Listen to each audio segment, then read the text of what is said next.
Beating up over the things to remember. The scene starts to crumble to the sound of the drums. Oh boy, there ain't no need to fight a time and ring. It ain't no big thing, just show her and it's all. Pertama ada pengertian tanah. Tanah atau disebut pedosfer adalah lapisan paling atas litosfer yang terbentuk dari campuran hasil pelapukan bahan organik, bahan anorganik, air, dan udara. Tanah merupakan lapisan permukaan bumi yang secara fisik berfungsi sebagai tempat tumbuh dan berkembangnya perakaran penopang tegak tumbuhnya tanaman secara menyukai kebutuhan air dan udara. 2. Faktor pembentuk tanah. Pada beberapa faktor yang mempengaruhi proses pembentukan tanah dan perkembangan tanah, faktor-faktor pembentuk tanah disebut dapat diuraikan sebagai berikut. A. Iklim. Faktor iklim yang mempengaruhi pembentukan tanah adalah curah hujan dan suhu udara.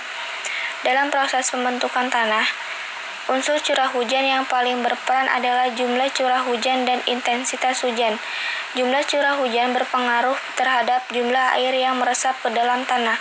Jumlah air tersebut akan berpengaruh terhadap reaksi kimia yang terjadi di dalam tanah. B. Organisme.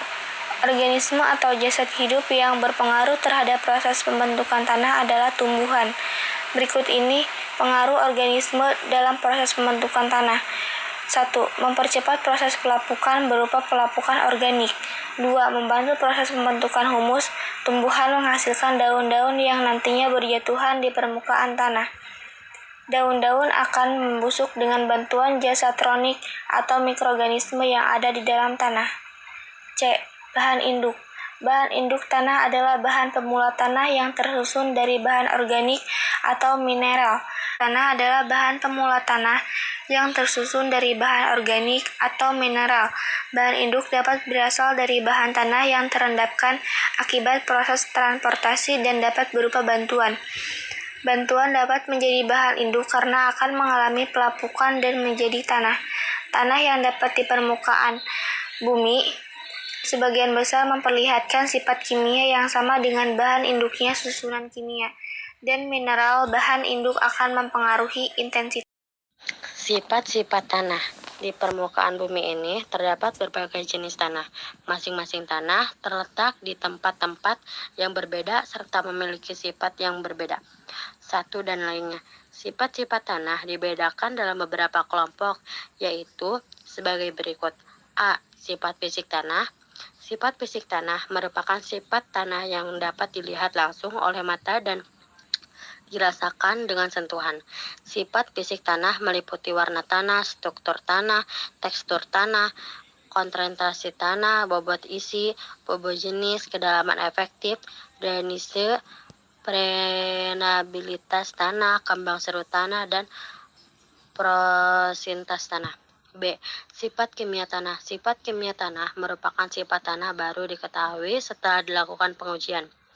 Sifat kimia tanah meliputi kandungan bahan organik, C organik, unsur hara tanah, N total, kelas keselamatan tanah, pH, serta unsur kimia tanah lain, fosfor, kalium, natrium, kalsium, dan magnesium. C. Sifat biologi tanah.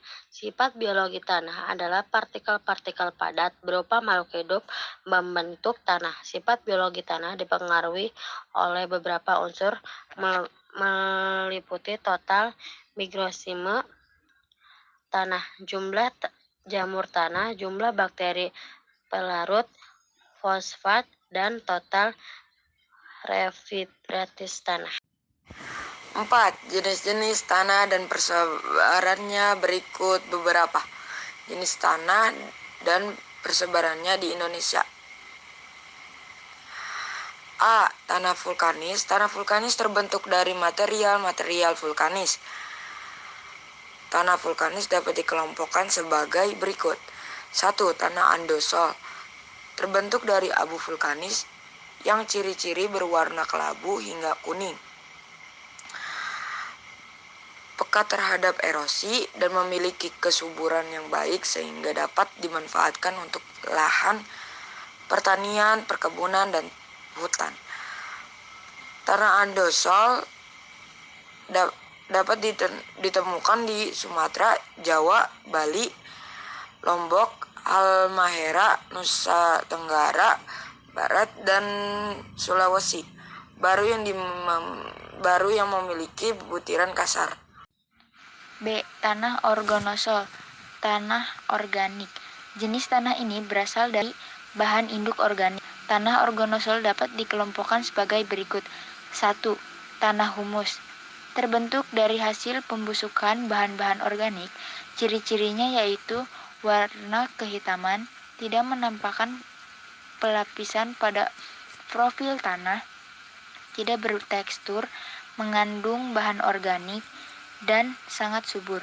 Pemanfaatannya sebagai lahan pertanian terbesar di daerah Lampung, Jawa Tengah bagian selatan, Kalimantan Selatan, dan Sulawesi Tenggara.